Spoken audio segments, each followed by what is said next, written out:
Vamos começar então. Olá, gente, eu sou a Maria Lúcia. Faz um tempão que eu não dou uma palestra, então eu estou um pouquinho nervosa, só nos primeiros 2 minutinhos. Mas a minha palestra vai ser, o nome da palestra é Swift Combine, ou seja, what the fuck é Functional Reactive Programming. E agora, só que, revendo aqui a palestra antes de começar, eu me toquei que esse título parece que eu vou explicar o que é Functional Reactive Programming, e é uma coisa relativamente complicada que eu não domino ainda, mas na verdade o subtítulo da palestra explica um pouco melhor o que eu quero falar, que é um resumo da minha viagem de uma pessoa que veio do JavaScript e está agora entrando no mercado de iOS.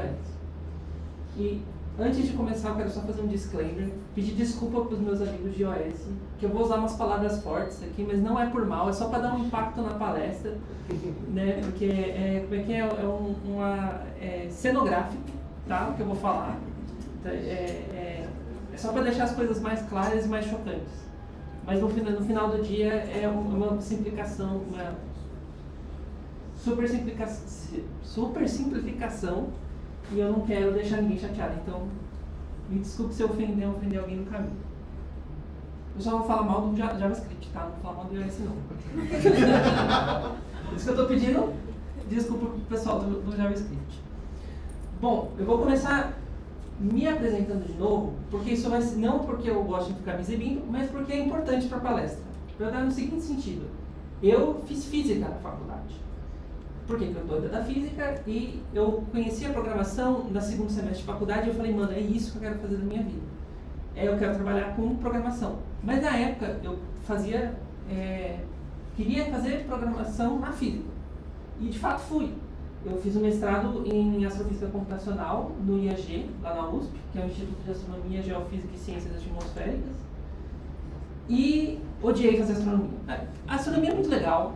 Eu gosto muito do pessoal que trabalhou comigo, mas não era para mim, né? Eu não gostei de como funcionava porque o trabalho que eu fazia era basicamente um trabalho de astrônomo e eu queria codar. Não que codar não seja um trabalho de astrônomo, mas o que eu fazia especificamente era código de uma maneira secundária. O que eu queria fazer era código de forma primária. Então, meu mestrado terminou em 2017, no mês de 2017. Nesse meu tempo eu conheci uma pessoa que me levou para o mundo da programação, que foi quando eu consegui meu primeiro emprego no Moip em 2018, em maio, se eu não me engano, se não me falha a memória, em 2018. E aí você pergunta, poxa, 3 meses, o que aconteceu? Te deram um pé na bunda? Não, eu me dei um pé na bunda, porque essa pessoa que eu conheci, a gente acabou namorando, hoje a minha esposa, e ela recebeu uma proposta para ir trabalhar na Suécia. E agora alguém vira para você e fala assim, poxa, 2018, você topa ir para a Suécia? Poxa, eu nunca nem tinha ouvido falar direito da Suécia, nem tinha ouvido falar que a Suécia é um puta de um país da hora de se viver, óbvio. Então eu deixei o meu emprego. Na época a gente não se falava muito de trabalho remoto, apesar de ter uma pessoa que trabalhava remotamente lá. Eu deixei o meu emprego e fui para a Suécia em 2018. Lá na Suécia eu descobri que eles têm um problema muito sério de inserção de pessoas qualificadas no mercado de trabalho. E eu passei esses 2 anos lá sem trabalhar.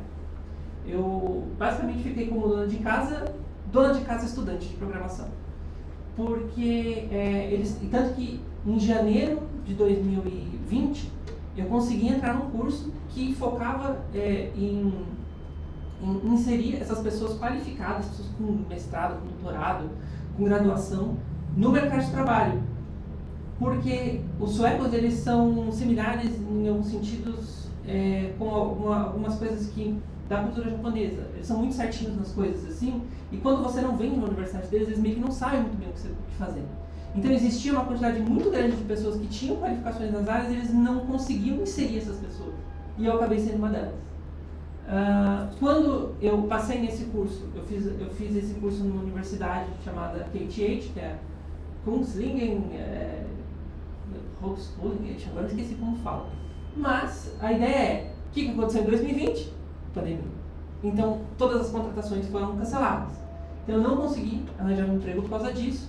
Nesse meio tempo, a minha esposa conseguiu um trabalho para voltar para o Brasil e ganhar muito bem. Então, agosto de 2020, junto com alguns outros motivos, nós não estávamos extremamente felizes lá. E falamos, beleza, vamos voltar. Vamos voltar, depois de reorganizar a nossa vida, tirar a carteira de motorista de novo, tirar RG, né, que a gente já tinha vencido tudo, eu comecei a procurar emprego em janeiro de 2021, consegui um emprego na Scali. Só que todo esse tempo, ou seja, no mestrado computacional, essencialmente eu fazia o que a gente pode chamar de back-end, porque era C, essencialmente, e um pouco de Fortran e Python. Mas o Python de fazer gráfico. Então era basicamente código mais assemelhado ao back-end. Quando eu tive essa oportunidade na Scali, que eu trabalhei com pessoas incríveis, eles falaram assim, não, deixa com a gente que a gente vai te ensinar o caminho das pedras. E de fato foi o que aconteceu. Foi aí que eu fiz a minha transição para front-end, que era uma coisa que eu era absolutamente... não entrava na minha cabeça, tanto que eu conversava isso com umas amigas que trabalhavam no front-end na Suécia e falava, poxa, eu não tenho a menor ideia de como vocês fazem esse negócio. E realmente é um negócio que demorou um tempo para entrar na minha cabeça, e eventualmente entrou. E eu falei, beleza, então vamos seguir.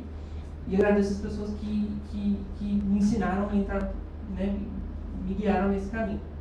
Eventualmente eu saí de lá e entrei na Wiclap, uma empresa de uma editora de livros, com o qual a gente fez um editor de What You See is What You Get, para você fazer a edição de capa do seu livro ali, que a gente identificou que o maior problema que as pessoas tinham era, as pessoas tinham o livro pronto de uma capa.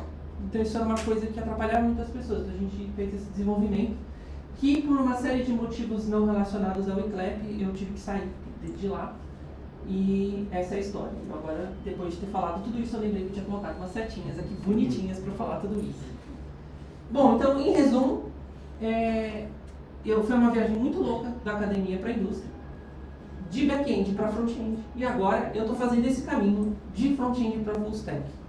Por que eu estou contando toda essa história? O que isso tem a ver com vocês? Bom, tem a ver porque eu quero explicar um pouco melhor os motivos de eu estar fazendo essa transição.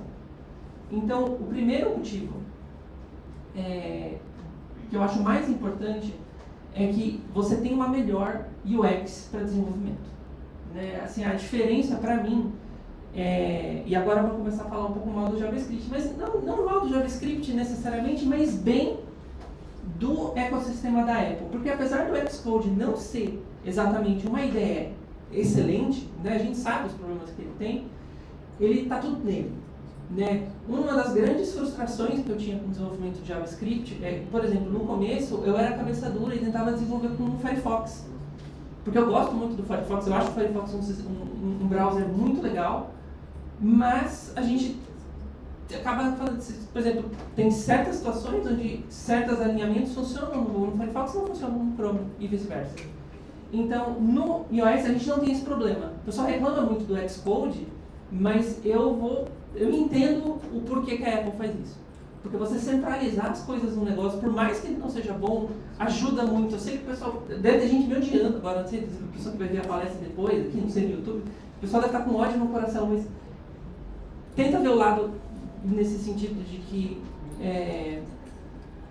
existe assim como eu posso usar o exemplo do VS Code, quando muitas pessoas começaram, todo mundo usar o VS Code ficou muito bom. Modéstia à parte, era o que eu utilizava para fazer desenvolvimento em JavaScript. A segunda coisa que eu gostaria de citar é mais direcionamento no desenvolvimento. O que eu quero dizer com isso? No JavaScript, a gente tem basicamente 3 grandes frameworks: o React, o Angular e o Vue. Na Scala, como eu comentei, e aí agora eu começo a explicar porque eu contei toda essa história para vocês. Na Scala eu usava React. Eventualmente, eu troquei de time e fui trabalhar com Next.js, que é basicamente uma versão renderizada no servidor do React. Quando eu fui para o Wiclap, eles estavam usando o Vue, e eu achei o máximo, porque o Vue foi uma versão mais moderna do Vue, e assim, era lindo, assim, eles focaram na qualidade do desenvolvimento, qualidade de usabilidade do desenvolvedor. Então, para mim, eu entrava no Vue e falava, como diria meu antigo chefe, agora o pessoal vai me matar, mas quando eu usava o meu antigo chefe, parece que você trocou de uma Fusquinha para uma Ferrari. Eu não sei se eu concordo, mas não muda o fato de que a qualidade do desenvolvimento no Vue 3, pelo menos eu não tenho nenhuma experiência com o Vue 2, mas no Vue 3 para mim foi água pro vinho, pro React. Mas para mim, isso é uma coisa que me chateia muito, porque da experiência que eu tenho com back-end, é meio que tudo a mesma coisa. quando você troca de React para Vue, você tem uma mudança muito grande na maneira de codar. É tudo a mesma coisa, é óbvio que é tudo a mesma coisa, mas você tem a maneira de pensar do React e do Next.js é completamente diferente da maneira do Vue. E isso, a princípio, eles estão tentando resolver essencialmente o mesmo problema. Então isso é uma coisa que me incomodava muito. E foi um outro ponto que me fez levar a desenvolvimento iOS. O terceiro motivo é que é um desenvolvimento mais difícil. No seguinte sentido, de que apesar dos nossos celulares serem incríveis, né, a gente, poxa, eu estava fazendo o teste de um jogo que eu tenho um iPad que é o A10, para o meu celular que é o A12, é uma diferença muito grande de qualidade. Então a gente tem celulares muito potentes hoje em dia, mas não muda o fato de que a gente quer sempre utilizar a menor quantidade de recursos possível. Pelo menos, idealmente, a gente deveria estar utilizando a menor quantidade de recursos no celular das pessoas, até por uma questão de bateria. Então é um desenvolvimento que você tem que pensar muito bem no que você tem que fazer. De fato, é o que eu fazia, é mais semelhante isso com o desenvolvimento que eu fazia na universidade. Porque na universidade, como você está fazendo computação de alta performance, tudo bem, você não está restrito necessariamente os computadores são muito bons, mas se você tivesse 1 trilhão de processadores, você usaria 1 trilhão de processadores. Então você está querendo utilizar todos os segundos e ciclos possíveis para obter um resultado mais preciso. Então ele se assemelha nesse sentido, que era o que eu gostava no que eu fazia na academia. E em front-end isso acaba ficando um pouco em segundo plano, por uma série de motivos, né? Não vou entrar no detalhe neles, mas isso acaba ficando em segundo plano e é uma coisa que também me chateava muito. E especialização gera valor para mim e para as empresas, no sentido de que eu realmente acredito de que você trabalhar com as coisas de forma nativa faz toda a diferença. Eu realmente acredito nisso. Eu sei que às vezes tem muita gente que usa Flutter. Eu fico brava, que eu tenho quase certeza que o aplicativo da Caixa é feito em React Native. E eu fico chateada agora que eu estou estudando essas coisas, porque você vê que dá para fazer melhor. Eu entendo que tem questões de orçamento, né? Não quero entrar em todos esses detalhes, mas gera valor. Você consegue fazer coisas muito incríveis quando você está trabalhando de forma nativa. Mas a última coisa, e eu acho para mim a mais importante de todas, na hora de eu fazer essa transição, é a falta do que eu chamo de formalismo no front-end. E agora eu vou ser crucificado, eu espero que não, mas eu vou explicar o que eu quero dizer. No front-end, muitas vezes, era o problema que, pensa, eu vim da física, e aí de novo, por isso que eu estou contando toda essa história para vocês, porque eu quero falar assim, o que a gente faz na física? Na física, a gente tem um problema, em geral a gente cria um método para resolver esse problema na física. Eu posso citar vários exemplos, né? O Newton inventou o cálculo, né? A gente tem a Lagrangiana, tem um monte de coisa que a gente essencialmente inventa uma matemática lá para fazer na física. Tem um ditado que eu ouvia na faculdade que é quando o físico não sabe resolver um problema, ele pega um mais difícil. Por quê? Né? Eventualmente aquele problema mais difícil pode te desenvolver uma técnica que se resolve o problema mais fácil. Então, quando eu chego no front-end, eu quero, o drama de todo desenvolvedor front-end, eu quero alinhar uma div.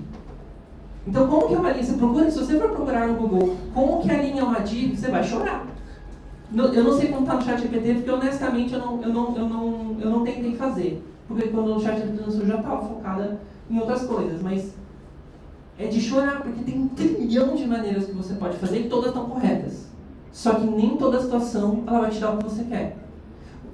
Eu posso citar alguns exemplos de que eu demorei às vezes 2 horas para poder fazer um círculo bater direitinho num número. E assim, eu sei que desenvolvimento tem esses problemas, mas para mim isso me parece ser uma falta de formalidade, no sentido de que não existe uma base sólida no qual a gente se apoia no front-end. Justamente porque no front-end em específico de web page, né? Tô citando nessa separação aqui. Porque muitas vezes a gente precisa que o site fique bonito e às vezes a gente acaba caindo em problemas tipo dependency real, que você tem megas de código de JavaScript colocado lá, enfim. Não quero ficar também o ponto é, o exemplo que eu dou é, no back-end, a gente tem coisas importantes. Eu descobri recentemente esse livro aqui, muito legal. Quer dizer, muito legal para quem gosta, né? Eu sou nerd total, assim. Que é basicamente a Bíblia da computação. E esse livro foi, essencialmente, o cara começou a pensar nesse livro na época que era cartão perfurado. E, mano, cartão perfurado, você está trabalhando com uma situação de memória de processamento extremamente limitado. Assim. Era um negócio que você tinha que usar cada ciclo de cada pedaço do computador que você tinha. Usar um exemplo da minha área da faculdade, na física a gente tem o Numerical Recipes, que é tipo a Bíblia da computação numérica. Tudo o que você vai encontrar com esse cara, tudo o que você encontra nesse livro, você tem que estudar uma vez na vida. Então você pode chegar para a pessoa e falar assim, olha, você lembra daquela parte daquele livro? Provavelmente o cara vai ter visto. Então é nesse sentido de que eu falo de fundação sólida. De que, aqui o exemplo final, o exemplo do livro do dragão, que eu não li especificamente, né? Quem sabe um dia, né? Fica aí para o futuro. Mas o ponto não muda o ponto. De que eu não tinha encontrado isso no front-end. Não existe isso justamente porque existe 1 trilhão de maneiras que você pode fazer um site. Existe 1 trilhão de maneiras que você pode fazer para alinhar uma div. Mas isso gera um outro problema. No meu caminho para estudar Swift, a gente tem 2 questões. Ih, quebrou um. Tá, de novo. Que é orientação a objeto. Então o UIKit usa orientação a objeto, mas o SwiftUI usa programação funcional. E aí? Bom, eu segui e fui estudando, fazendo o caminho das pedras que muitas pessoas fazem, estudar o que é um navio, estudar todas essas coisas, mas eventualmente eu cheguei numa encruzilhada, não sabia mais como eu podia fazer para evoluir o meu conhecimento. Então eu vou fazer o que o físico faz de melhor, que é copiar. Então eu vou fazer o seguinte, a primeira coisa que eu fiz foi, vou copiar o Reminders da Apple. De novo, não é um objetivo aqui explicar como que eu fiz isso. Isso aqui não é meu, tá? Isso aqui é da Apple mesmo, que eu não cheguei tão fundo, por motivos que vai ficar claro mais pra frente. Mas a ideia é um aplicativo que tem muitas funcionalidades. Eu, dando uma estudada nesse aplicativo, descobri que tem como você pedir para ele avisar quando você chega na sua casa ou quando você conecta no carro. O máximo isso. Depois dá uma fuçada, quem tiver um tempinho assim, não tiver no banheiro fazendo nada, dá uma olhadinha aqui. É tipo umas coisas assim do tipo, nossa, eu jamais pensaria nisso porque o meu carro nem Bluetooth tem. Né? Uma coisa bem coisa americana, assim. Mas beleza. Então a primeira coisa que eu fiz foi procurar um site para encontrar e eventualmente eu achei isso aqui.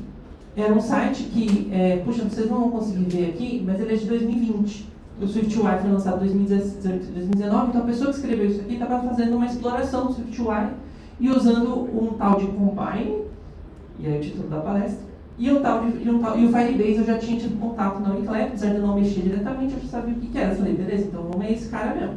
E de fato, foi uma explicação muito legal. Então ele começa explicando, falando o que era o SwiftUI, que o SwiftUI foi apresentado em 2019, que não sei o que, e essencialmente, aqui ó, você está para mim muito, é janeiro de 2020. Então o cara entrou de férias e falou, vou fazer o Reminders. Eu falei, puta, isso, cara, é isso que eu estava procurando. Então maravilha, então vamos ver como é que faz. Aí você pega o código, faz umas HStack aqui, bota umas imagens, faz um negócio, não sei o que. Ops, o que aconteceu? Eu acho que eu saí aqui sem querer, gente, perdão. Aparentemente tem um botão aqui que sai. Faz o código aqui, maravilha, new task, poxa, que legal, isso aqui eu sei. Isso aqui é legal, isso aqui eu já sei fazer, porque olha, ponto da navigation bar, isso aqui eu sei também, poxa, que legal. Eventualmente, vamos slide, a gente cai, né, o SwiftUI usa model, view model também, que é uma coisa que eu acho muito legal. Mas beleza, dei uma olhada aqui no view model e eventualmente eu olho para esse troço aqui. Aí eu olhei assim e falei, rapaz, como é que é o nome disso aqui? Esqueci, cifrão task. Aí se você for ver, se eu tiro esse import combine aqui, ele não compila. Ah, isso já é compilado, eu acho isso também muito legal. Porque eu sempre tive uma apreço muito grande de linguagens compiladas que ela te xinga quando você é. Já vai escrito que ela te xinga no browser, que é diferente. De qualquer forma. Então isso aqui parecia muito com... Quando eu estava na Suécia, minha esposa trabalha em Elixir. E ela trabalhou com Erlang lá na Suécia.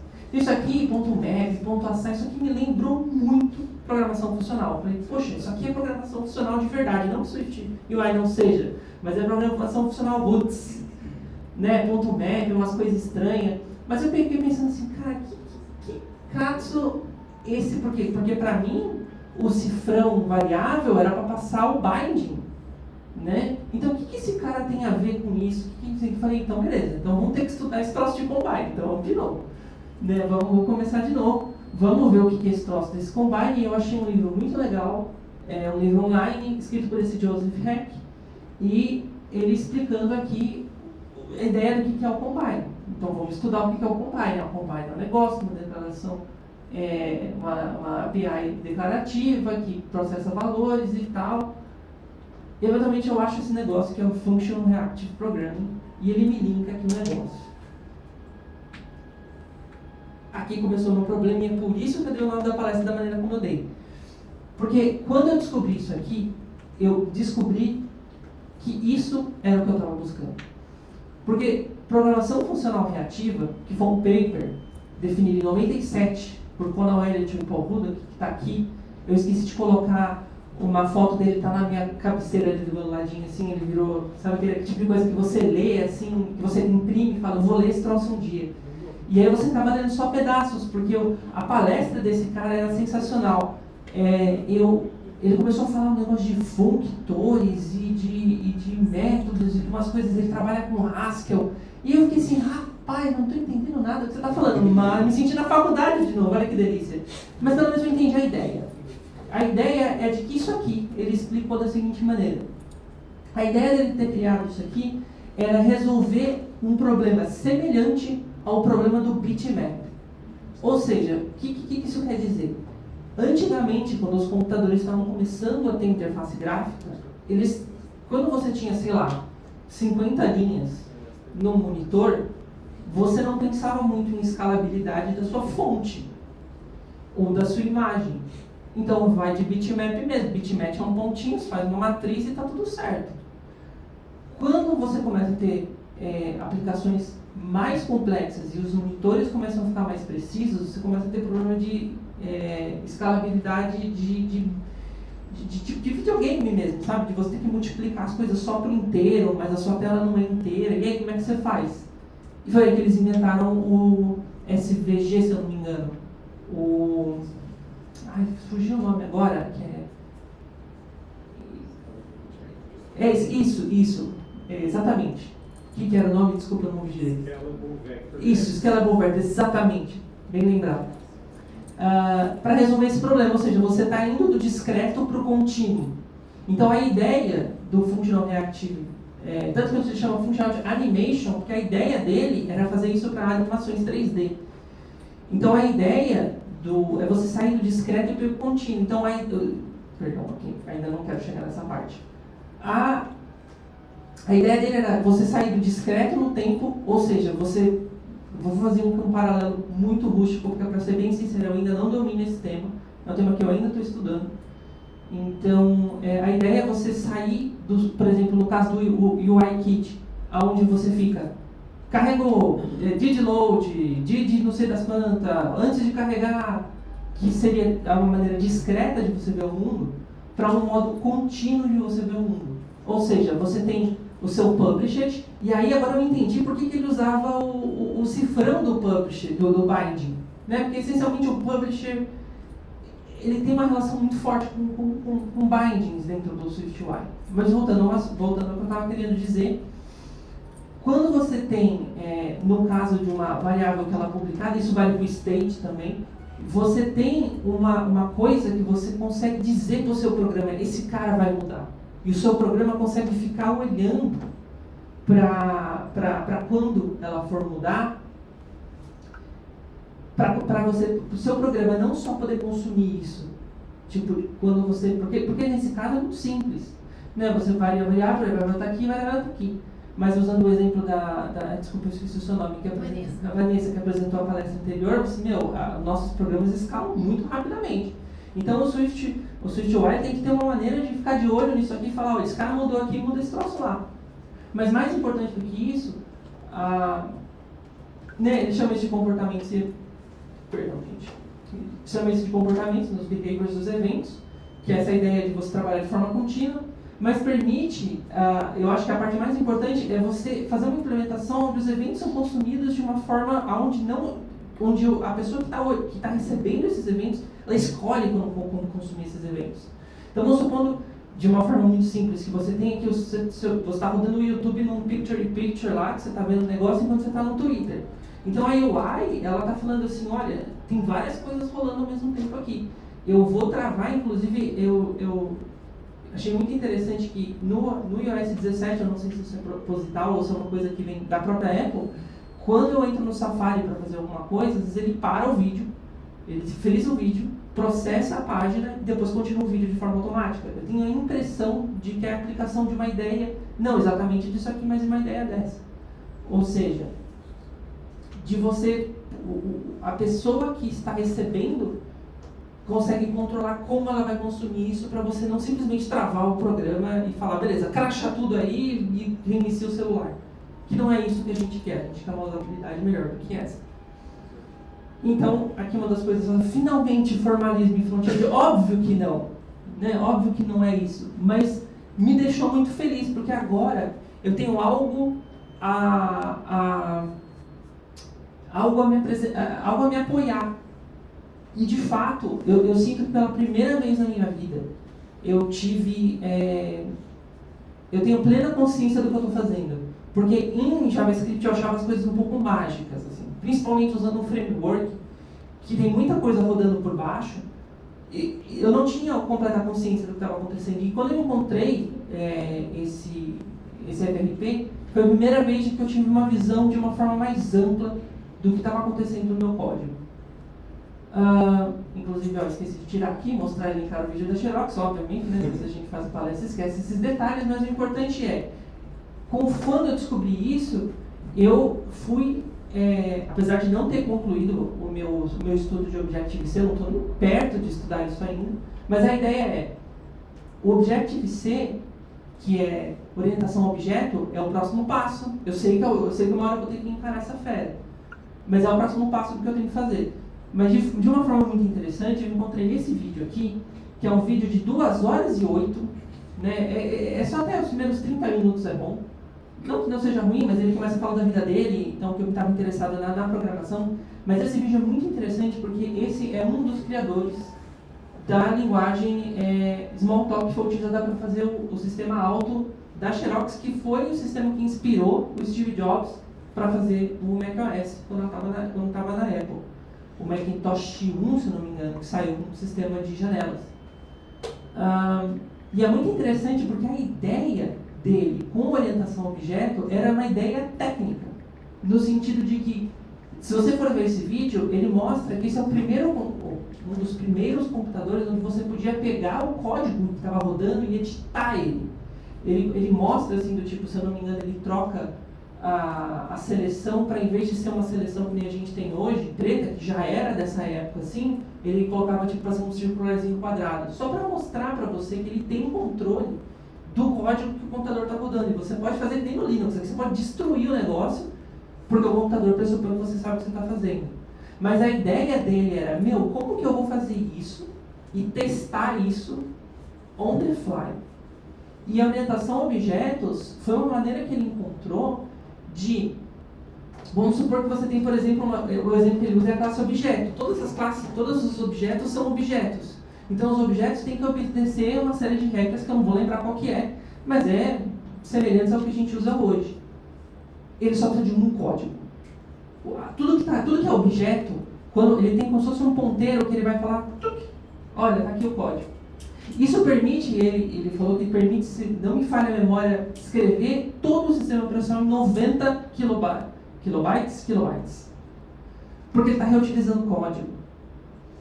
Lembre-se que nessa época não tinha nenhum processador Intel ainda. Tanto que o próximo vídeo dele é ele falando, olha gente, que legal, lançou um Intel 8086. Olha que legal que eu consigo fazer agora. Agora o negócio não trava mais quando eu clico no botão para abrir o programa. Tipo, é muito engraçado, ele clica no negócio e a tela fica escura. Porque se você não processasse vídeo, era quase o triplo da velocidade. De tão rudimentar as coisas que ele estava trabalhando.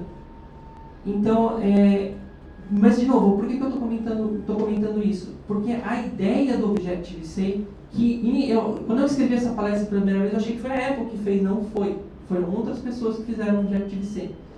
Eles se inspiraram nessa ideia do Smalltalk para fazer interfaces gráficas. E, apesar eu não me lembro se eu vi se o Mac 1 foi utilizado o Objective-C, mas eu sei que o Next, que foi o sistema operacional que o Steve Jobs foi fazer depois que ele tomou um pé na bunda da Apple, porque ele era chato pra caramba, né? Convenhamos. Ele tomou um pé na bunda e depois voltou triunfante, falando: eu sei o que eu estou fazendo. Talvez sabia, não sei. A história diz que sim. E o Next virou o macOS. E aí eu comecei assim, e aí é um saco, né? Porque eu cheguei na minha esposa assim, toda semana eu descobri porque o Windows é uma porcaria. Não é isso. Não é assim. Mas isso explica, em partes, porque que o macOS é um sistema tão robusto. Porque ele está utilizando um fundamento desse cara aqui. Que era a ideia de você utilizar a menor quantidade de código possível num sistema que você precisa de estabilidade. E assim por diante. O próximo passo dos meus estudos, que é o que eu estou fazendo nesse momento, exatamente, você. Eu queria te agradecer, porque eu não tinha mais puta ideia, desculpa o palavrão, não tinha a menor ideia do que é Composable Architecture. Quando eu vi essa palestra, eu falei, mano do céu, esse troço é muito da hora. É tipo assim, eu ainda tô com dó de pagar os caras lá, eu sei que eles merecem do Point Free Co, né? Eu tô com dó porque eu tô meio sem grana, mas assim, é uma ideia absolutamente sensacional, porque de fato, da experiência que eu tenho, o SwiftUI não é robusto o suficiente para você fazer um aplicativo hoje. E eles resolvem esse problema. E para minha felicidade, você fez essa palestra há um tempo atrás, falando, pô, eles mudaram um monte de coisa, estava no 5.2. Quando eu peguei para dar, eles falaram, lançamos 1.0. Yes! Puta que cagada, mano, nossa, que sorte que eu vou estudar esse troço. Então eu tô aqui agora, eu estou estudando Composable Architecture. Então, muito obrigado. E o resultado de todos esses... Eu fiquei 2 meses estudando Functional Programming, não porque é um assunto muito complicado, mas porque tem outras coisas acontecendo na minha vida. E o ponto o resultado disso tudo que eu estou te falando é um joguinho da velha aqui. Por que eu estou mostrando aqui, que você aperta esse botão trocar aqui, que eu não consegui colocar para você, ele troca todos, assim, com uma explosãozinha, assim, de animação. Mas por que eu estou mostrando isso aqui? É só para lembrar que desenvolvimento de software é muito divertido. Mas ele é frustrante, porque isso aqui é para ser um jogo, então a parte gráfica é a última que você faz. Então assim, tá feio, horrível, mas lá por trás está usando tudo isso que eu aprendi. Então saber usar os passos corretos, eu acredito que seja essencial. E é por isso que eu queria fazer essa palestra. Por isso que quem me chamou, quem me fez o oferecimento dessa palestra, eu moro em Mogi das Cruzes, que é longe para nada aqui. Mas eu vim porque eu queria compartilhar isso, porque eu acho que essa minha implicância com o formalismo e essa coisa chata de vir da física, de tipo, mas na física a gente faz assim. Isso acabou me levando por um caminho que no final do dia, apesar de sofrimento, dores, choros e lágrimas, no final do dia eu saí uma pessoa não só mais programa de forma mais divertida, porque essas coisas todas que eu estou contando estão passando pela minha cabeça, mas eu estou me sentindo muito melhor rodando em iOS, justamente porque eu sei que existe esse formalismo por trás. Então, só para finalizar, eu estou procurando um emprego, tá? Fazer aquele jabá violento. Está aqui o LinkedIn do meu... O QR Code do meu LinkedIn. Estou procurando emprego, eu só queria fazer esse jabá nervoso. Gente, muito obrigada e desculpa se passou um pouco do tempo.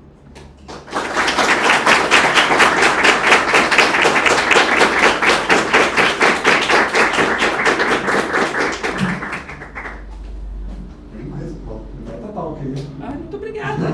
Nervosíssimo. Muito obrigada. Alguém gostaria de fazer alguma pergunta? Eu tenho uma pergunta. Muito legal a sua história, parabéns. Você vê alguma correlação? Que você viu JavaScript, daí você foi para SwiftUI, eu acho que React tem um pouco das mesmas aspirações, vindo do mundo de JavaScript, etc. daí você indo para SwiftUI, você achando esse formalismo, eu entendo, tipo, eu já brinquei com JavaScript muito tempo atrás e eu achava um horror, também sou do time linguagens compiladas. Eu adorei o comentário o compilador te xinga, mas é muito bom isso. Mas então, eu queria saber um pouco da sua experiência, se você teve, se você conseguiu traduzir alguma coisa, se você trouxe algum certo tipo de modelo mental de programação, ou formas, tipo, beleza, isso aqui existe alguma semelhança ou não, ou você acha que foi muito mais vou começar do zero e pensar totalmente diferente e etc. Não, eu acho que eu vou responder essa pergunta da seguinte maneira. Eu não só trouxe, como se eu não tivesse feito JavaScript, eu não teria conseguido fazer essa palestra. No sentido de que, por isso que eu estou falando, por isso que eu fiz o disclaimer no começo, porque parece que eu estou falando sobre uma aula de JavaScript e no final do dia eu estou. O problema... A questão é a seguinte, por exemplo, do React, eu acho que a gente nunca deixa a gente nunca esquece as coisas que a gente aprende. A gente pode esquecer momentaneamente, mas é andar de bicicleta a história. Você pegar uma bicicleta que a gente já aprendeu uma vez, no final do dia é a mesma coisa. Meu pai fala que andar de moto é a mesma coisa que andar de bicicleta. Eu tenho medo desgraçado de andar de moto, eu não tirei carta. Mas meu pai é motoqueiro há muitos anos. Mas por que eu estou te falando isso? Porque se você for ver no meu caderninho, que eu anoto as coisas lá, porque eu estava chateada que eu não estava mais escrevendo nada, estava desaprendendo a escrever, eu peguei um caderninho e comecei a escrever as coisas quando eu estava estudando todas essas coisas. Se você for ver lá no caderninho, eu coloco @state, é o ref do view. Está escrito lá. Então eu acho o seguinte, eu não acho que seja só porque é compilado, tá? Eu acho importante dizer isso. Porque uma coisa que eu ficava muito brava na academia, você vê que eu descobri assim, que essa chatice, no fundo, é uma coisa boa. Porque eu ficava muito brava que o pessoal usava Fortran na academia. E, você vai falar, tudo que eu faço em Fortran eu faço em C. Tá certo. Fortran é uma linguagem que funciona igualzinho em C, é tudo incompleto, né, que o pessoal fala. Você faz qualquer coisa, tudo bem, eu faço qualquer coisa com JavaScript. O problema é o seguinte, uma vez, quando eu estava quase saindo do mestrado, tem uma questão, agora vou entrar nos específicos da física, tem os códigos de... Não sei se vocês lembram quando saiu aquela foto do buraco negro e o pessoal fez umas simulações complicadíssimas para saber se aquilo era mais ou menos certo. Os códigos que são utilizados para rodar esses programas, eles são assim, não é código fechado, é super fechado. É do tipo assim, se você falar um A, eu te dou um tapa na sua cara e você não vai mais poder usar esse código. E se você usar o meu código, você vai ter que colocar o nome no paper. Pelo menos era na minha época, não sei como é que está hoje em dia. E aí apareceu um rapaz, já tinha quase 50 anos, mas um cara japonês que escreveu um código de simulação de buraco negro em Fortran. Num primeiro momento, eu achei, nossa, que coisa sensacional. No segundo momento, isso me dá um calafrio desgraçado. Não é porque Fortran é uma linguagem ruim, é porque como é que você vai testar que esse negócio está funcionando. Não que C a gente consiga testar. Sei lá, quando eu estava em 2017, a gente não tinha nem o VS Code, por isso que eu comentei que o VS Code, talvez se a gente conseguisse codar, e a Apple vai me matar aqui, Swift em VS Code talvez fosse melhor, porque fosse aberto e a gente pudesse descobrir um monte de coisa interessante. Mas como que você vai... Porque na física, como que a gente garante? Você roda a mesma simulação e vê se está certo. O problema é que pode ter um bug lá dentro que está ferrando o teu negócio. E para ser bastante honesta, eu acho que a gente só desenvolveu a capacidade de fazer códigos extremamente complexos somente nos últimos 10 anos. Assim, de como o computador consegue checar as coisas. A exemplo do que eu não coloquei nessa palestra, mas que eu comentei do Elixir, cara, eu acho o compilador do Elixir o melhor compilador que eu já vi na minha vida. Talvez do Rust seja melhor, mas eu não tenho tanta certeza porque eu não mexi muito com o Rust. Justamente porque ele não só te xinga, ele te xinga e aponta você e errou aqui. O do Rust faz isso também. Ele fala, o Elixir é uma linguagem mais funcional ainda que o Swift, ele é menos imperativo, então ele te xinga bastante, falando, mano, eu não vou fazer isso aqui. Fala, mas eu estou mandando a você, o problema é seu. Então eu dei toda essa volta, mas essencialmente para responder a sua pergunta. Se eu não tivesse tido toda a experiência, eu não tivesse trabalhado, e não é puxando o saco não, se eu não tivesse trabalhado com as pessoas que eu trabalhei, e sofrendo em JavaScript, porque JavaScript tem seus problemas, mas o React resolve muito deles, e o Vue 3 resolve mais ainda desses problemas, eu não teria tido eu não poderia ter feito essa comparação. E eu acho que é basicamente isso. Assim, eu falei um monte de coisa, assim, me estendi um pouco. Mas eu acho que é essa a ideia. A ideia de que eu não conseguiria aprender tão rápido, acho que eu achei até relativamente rápido, e tão bem se eu não tivesse passado por... lembrei o que eu queria falar. É exemplo do UIKit e do SwiftUI. Eu estava estudando SwiftUI e eu não estava entendendo nada. Aí eu fui estudar o UIKit e falei, mas óbvio que o negócio está aqui. Porque eles fizeram o SwiftUI para quem programava em UIKit. Então, por exemplo, o negócio de fonte do System, eu fico falando, mano, por que eu tenho que botar System no negócio para fazer o negócio? Mas é porque estava lá, por causa do UIKit, você tinha que clicar no negócio e tal. Então faz todo sentido. Você saber o que foi antes é muito importante para você seguir em frente. Então, termino. Mais alguma pergunta, gente?